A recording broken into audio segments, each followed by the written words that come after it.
I don't know what to say. I am so sick of it coming down to the final seconds of the. I am sick of Luke Getsy trusting guys that don't deserve to be on this roster. Welcome to this episode of Just Another Year Chicago. My name is Nick Rohde. We are live streaming this episode right now.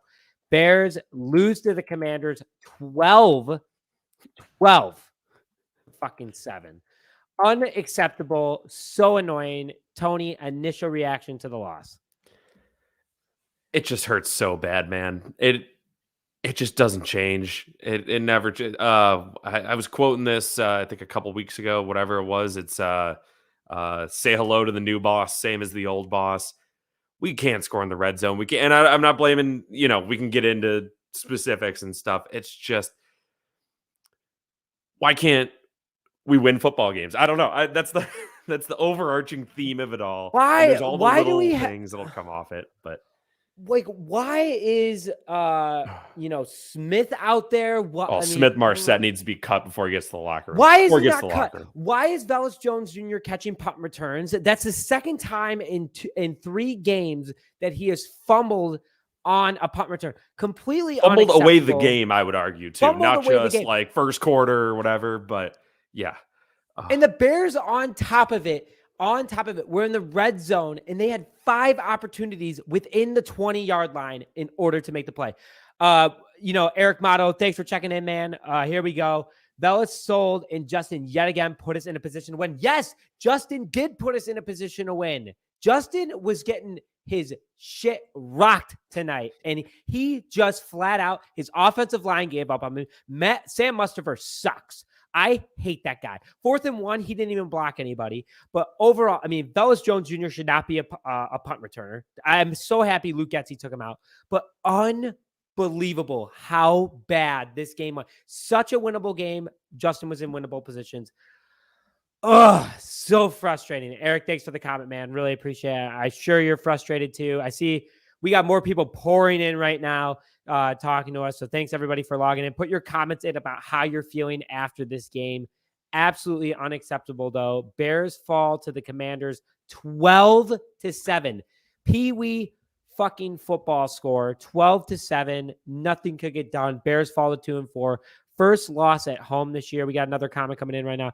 Justin was not the problem. He wanted to lead the team at the end of the game. I don't blame him. That like he had no help. Luke Getsy didn't help him. No one helped him. Tony, come on, just start yelling. We were yelling over text. Just start yelling, man. I don't know, man. So overall, so I guess we'll just talk Justin Fields in general. He was not the problem. I agree. Kirk was not the problem. He was giving him the business. I will say on a couple of those replays, being like, oh my gosh, as I'm looking at this replay, you can see this one guy flashes open. It's like, okay, man, I get it. You also don't have the offensive line just falling down immediately and 4 guys in your face as he's trying to make a decision. There were some misses. He's a young quarterback. It is what it is. That's really that's the bad, I guess, which I can live with. I can live with that. That's something he can develop. He can continue to learn. He took hit after hit after hit.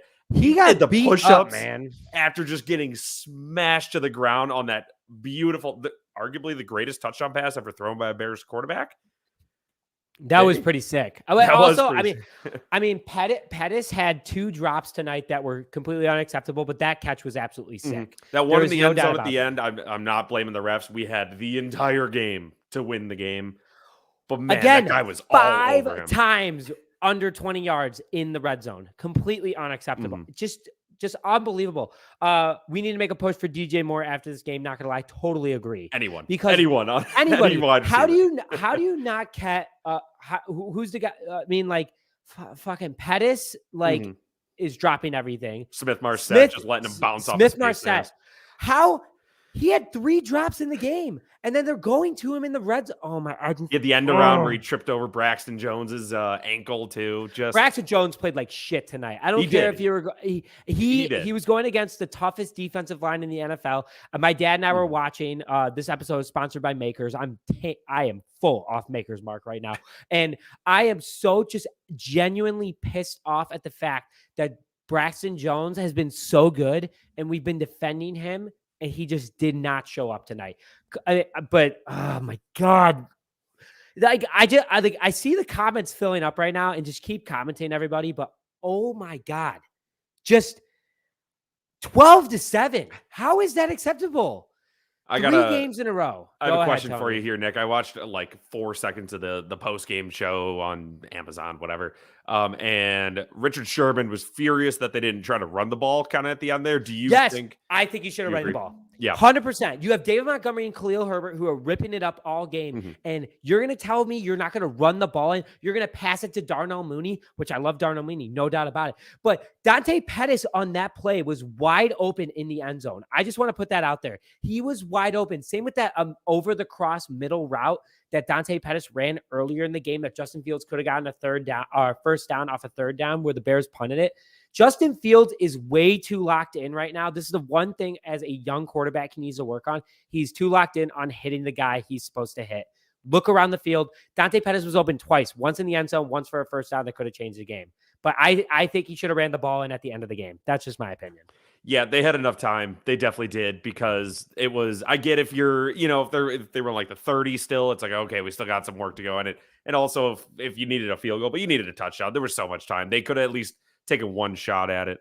Damian Thomas coming in. You're the man for saying this. Can someone explain why we didn't run with Montgomery with 5 yards to go? First of all, Tony and I had a parlay worth $10,000 tonight.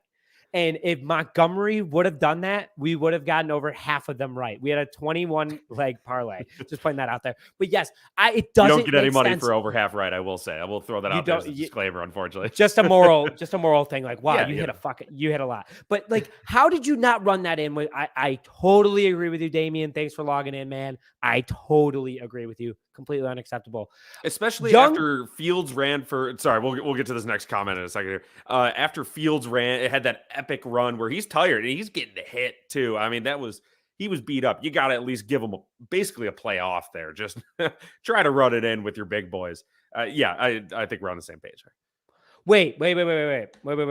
Okay, want to put this out there. And my dad said this during the game, and I have to agree with it.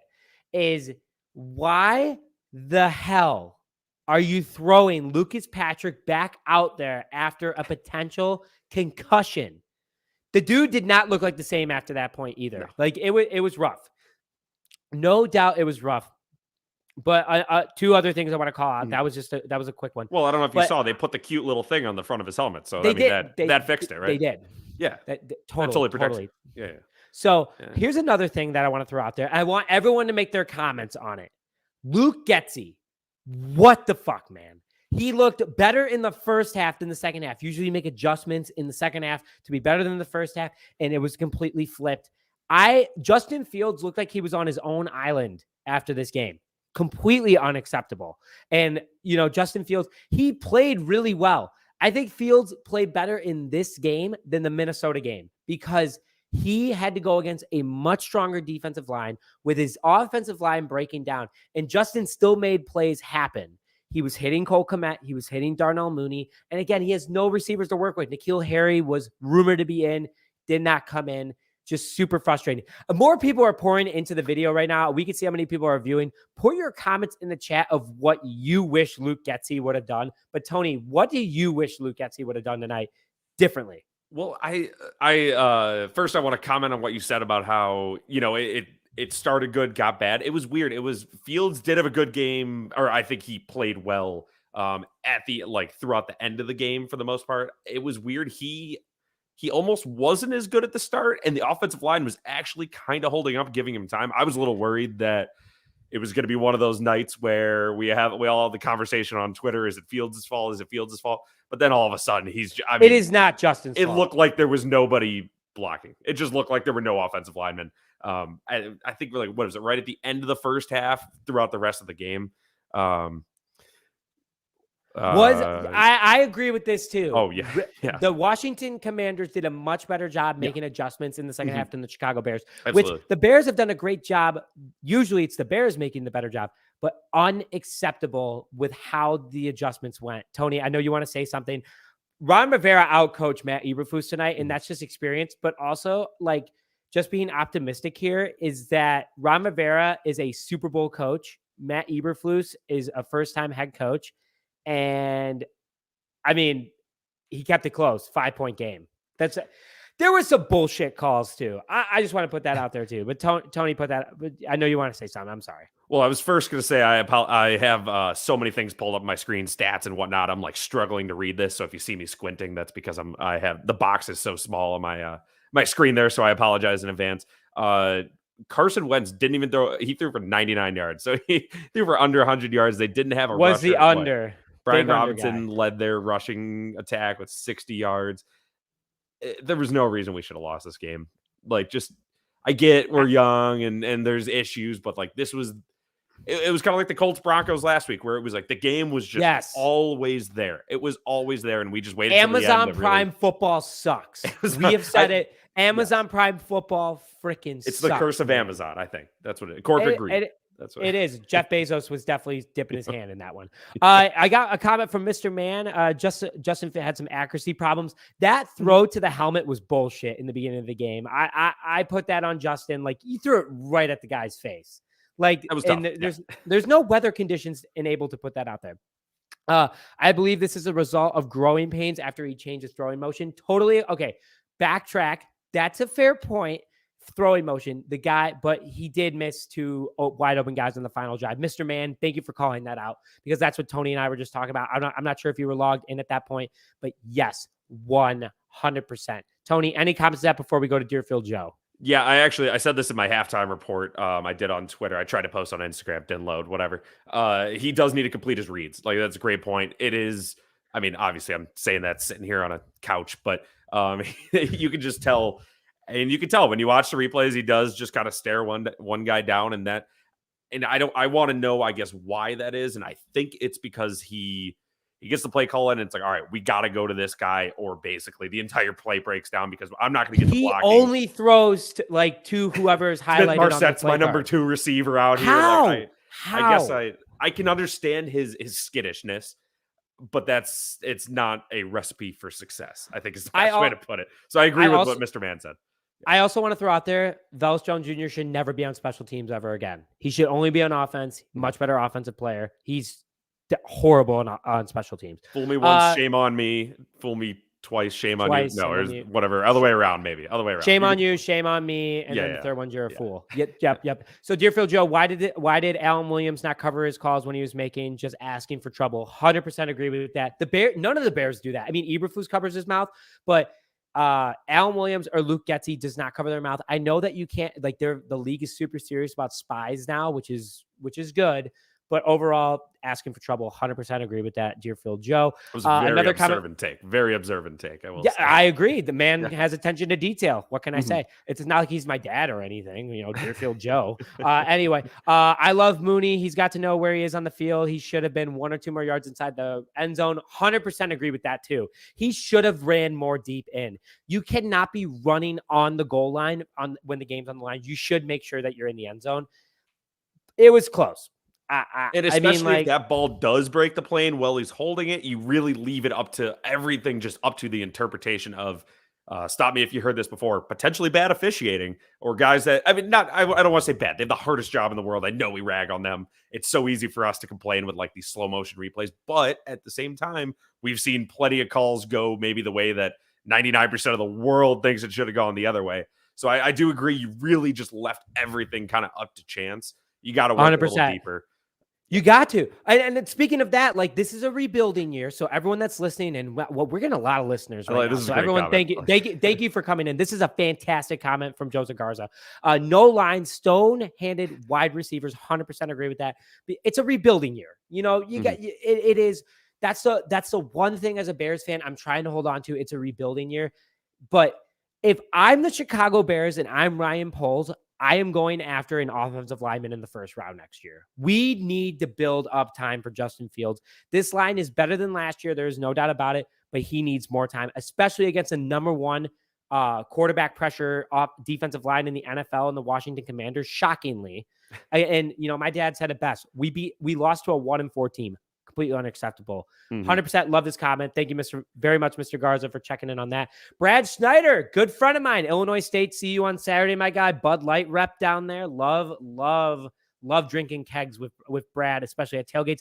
Listening down from Bloomington Normal, there was just so many times Justin looks like he had nothing. 100%. Second round pick should be on a wide receiver. 100%. Tony, I know how you feel about this. Yeah, I do. And I kind of mentioned this before. I do wonder if I have to wonder how much the skittishness of he's scared of his line breaking down. He is used to looking out there and there just being no one open. So that's where he kind of will take off right away. And then all of a sudden 3 guys are open. He's not ready for it. Maybe I truly just, it's very frustrating because I think it's hurting his development. It's hurting Mooney's development. It's hurting everyone's kind of development in general. Just the fact that everyone is not only on the same page, but everyone else just kind of stinks around him. Nick, everyone speaking of sucks. offensive linemen real quick, do you know who was taken the pick after Velus Jones Jr.? Who was it? Abraham Lucas, offensive tackle for the Seattle Seahawks. He has 186 pass blocking snaps this year. He has allowed 1 sack. Wow, unbelievable! Can't so, Velus Jones throwing that out old there, guy. Old guy. As a Velus Jones Jr. I'm starting to jump on the train where Velus Jones Jr. is. It's getting tough, and the comments are starting to flow. Holy cow! Okay, we got some comments to go through. Okay, Mr. Man, we're back to you. Also, Justin tried going for the home run too many times, occasions. I disagree with that, Mr. Man. I think that Justin Fields should be going for the home run occasion. He's got to get that confidence. He's got to get it going. But a lot of the times, the wide receivers were open for a 7 protect. That I agree with. So I like that Justin's throwing it. And please put your comment below if you guys disagree with me. But I like that Justin is taking the deep ball risk because he is good at throwing the deep ball. I just want to put that out there. Tony, any more comments before we move to the next one? No, I think you nailed it. I do love, we talked about this, I think, on the last couple episodes too. Just go for it. We stink. Just air it out. But I do agree that there is also going to have to be a time, which it should probably start next week, where it is truly developing, going through those reads, and making the smart throw. Although it is fun when he just airs it out. It's fun. Okay, so here's a good one.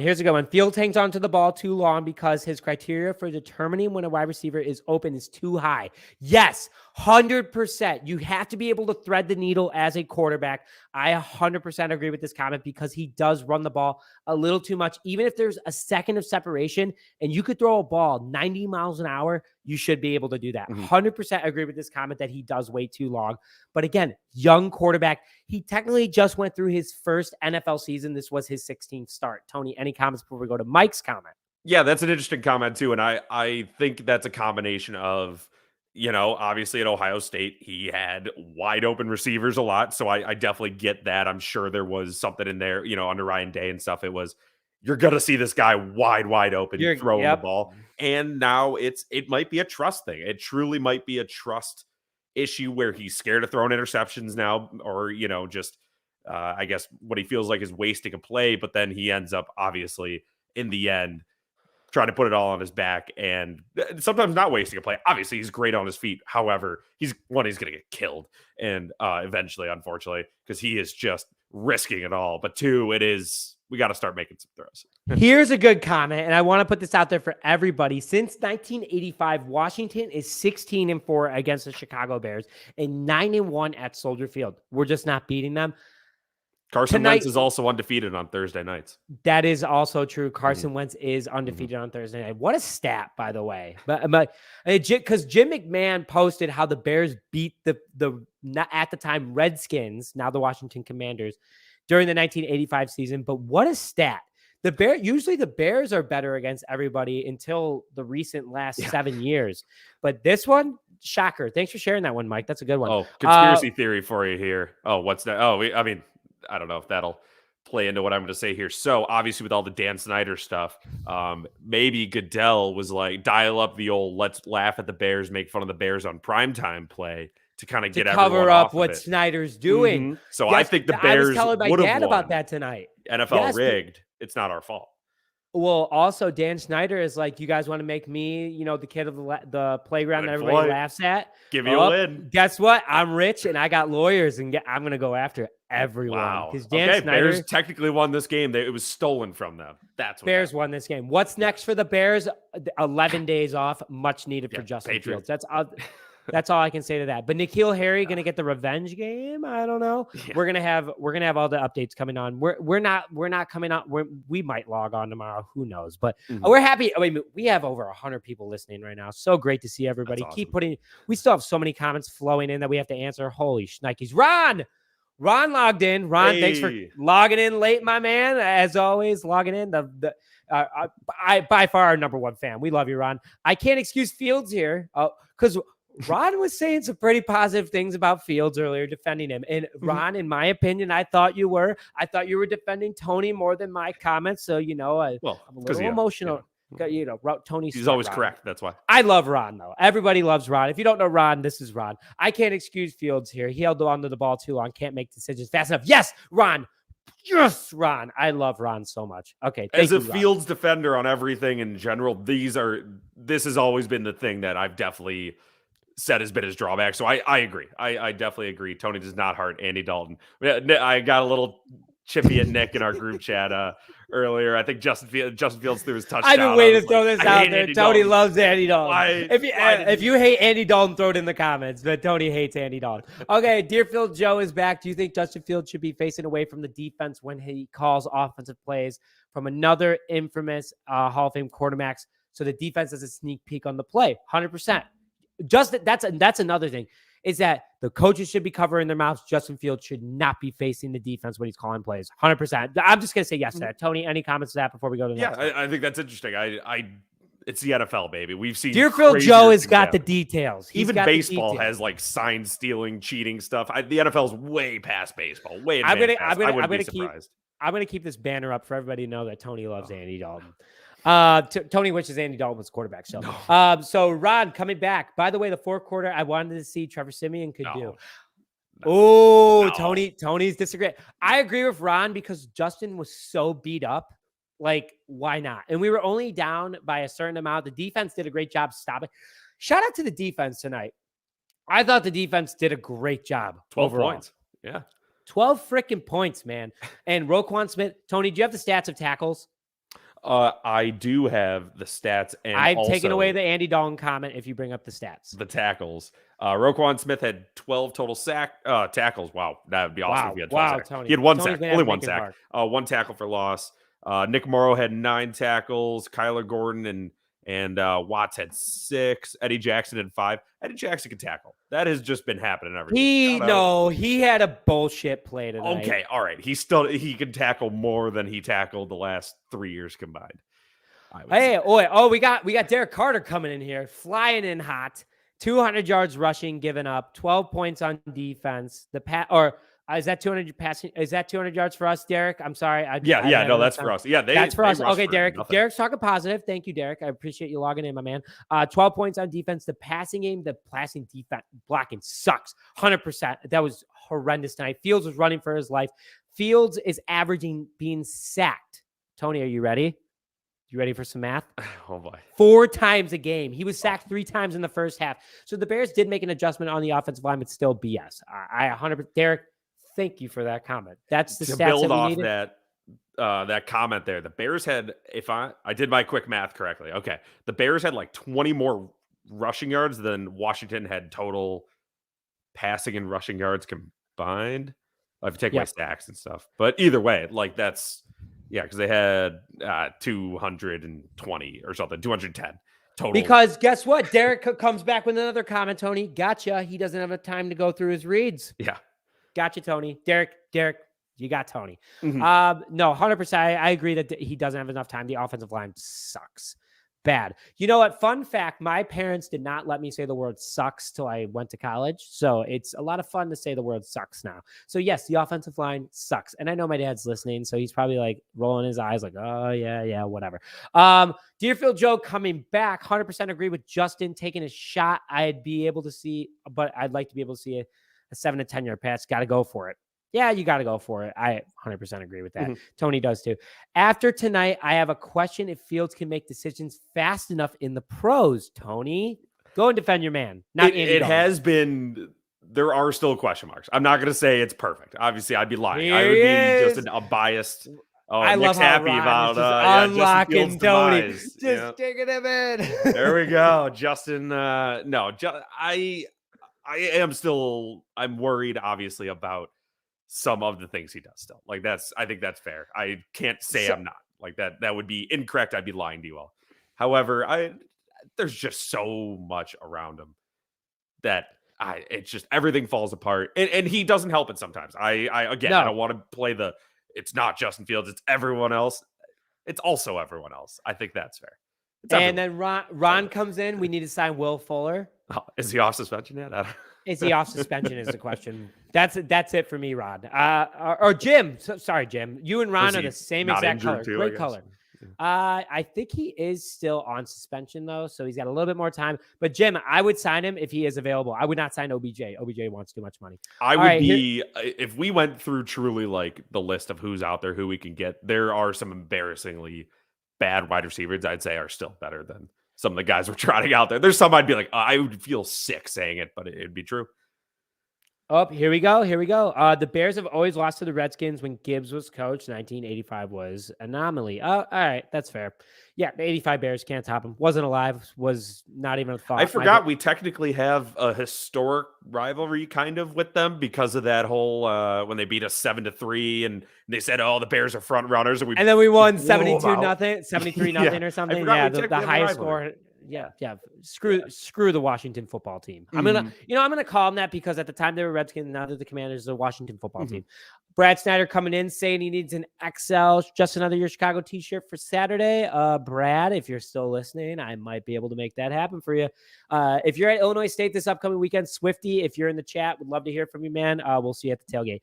A couple more things before we log off. I really, really am just upset about this game. And thank you for everybody that logged in. We need a new stadium or expand the field. A new wave of uniforms, realistically, at least one star receiver and complement Mooney, Komet in the new line.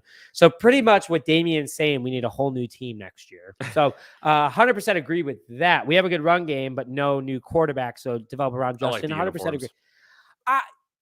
I like the uniforms. I disagree with that. I like them at the beginning of the game. I said to my dad that they should have done these overall uniforms, like they're just classic. How would you have felt if they had the orange jersey, orange helmet with blue pants? That would have been interesting. I think I would have liked that. It would have been cooler. Yeah. It would have been more Bears. Like it looked like we were the Bengals out there. Would blue jerseys and an orange helmet have looked cool, or would that be weird? No, that'd be weird. Would that be weird? Okay, all right, man. Whatever. What about orange pants? Just go crazy with it. Oh, dude, orange pants, blue jersey, orange helmet. Now we're just talking 1985, or I'm sorry, 1982. I'm thinking about when my dad was young. That's like the flea flicker of uniforms. Just confuse the hell out of them. Confuse the hell out of them. Just score before they figure out what happened. Just go to the disco after the game. We got another comment from Deerfield Joe. Where was the defensive lineman Quinn tonight? All I kept seeing. Yeah, dude, he sucks this year. I mean, like, I know it's not a big blitz defense, but like Robert Quinn just looks slow. Like, he definitely got his big bonus last year and then said, I'm done. Tony, any comments on that? Speaking of the blitzes, real quick, I was tweeting at the start of the game. There's nothing better in the world when you just dial up a blitz and it gets home. Jaquan Britzker had the sack. Just I think Roquan, I think, ended up getting to him too. He had the one sack. Like when they were getting home, it was incredible. No more pumpkins. I agree. Rod, man, you're on fire tonight. Yeah, they were looking like a little Sam Adams bottle here with the double orange. Yeah. There it is. And then we got the Bears are a different shade of orange. They look different, much different than like Illinois. Got to agree with that. Ron, he has some of the same issues as last year. It's depressing. Yep, I agree to that. Rushing yards look really good until you take out the 64-yard by Herbert. Otherwise, it doesn't look so hot. Hey, helped out my fantasy team. Montgomery Fields was all over the place. Oh my gosh. They all technically went over their rushing yard prop line, so they did better than Vegas expected them to, which I guess is a win. This comment wins tonight. Smith getting laid out by one. This. That was pathetic. I'm just putting that out there. That was tough. Bad. I will say I am curious if Smith had hit Wentz like that the other way on that play, would he have gotten flagged, do you think? 100%. 100%. Even if it was like, even if Wentz was kind of going for the block, you think? Yeah. 100%. Okay. 100%. I think he also did deserve $20 million after missing that. But last comment of the night. Okay, you guys have 10 seconds to get any more comments in before we close out for the night. They look like a branded Illinois jersey that they did copy. Jesus. Now we're just getting into the roast of the Bears. That's just the roast of the Bears. But it's fair. I definitely soured. The uniforms are silly when you lose like that. That's for sure. Yep. And losing like that sucks. But with that, Tony, thank you very much for joining this 30-minute episode of Just Another Year Chicago. My name is Nick Rohde, joined alongside Tony Sapita, and we will see you guys next time.